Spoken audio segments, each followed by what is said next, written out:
ও, আয়সা পড়ছো? হ্যাঁ। দিছো ভ্যাকসিন? হ্যাঁ, দিয়েছি। হাতে কি অনেক ব্যথা পাইছো?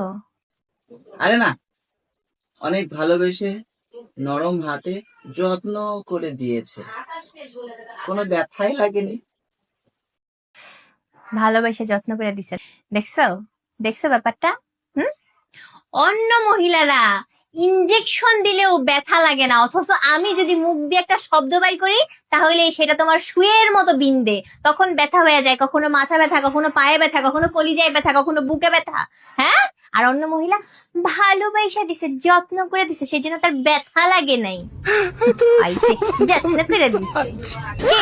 আও, শুরু হয়ে গেছে না ব্যথা? শুরু হয়েছে, ব্যথা করতেছে। একটু একটু। ধারটা, ওই যে আমার কথা তো ওই শুয়ের থেকেও বেশি ধারালো, বুঝো না? এই জন্য একদম শুয়ের মতো সব জায়গায় ঢুকে গেছে, কলিজায় ঢুকে গেছে, বুঝো না? এই জন্য ব্যথা করতেছে তার।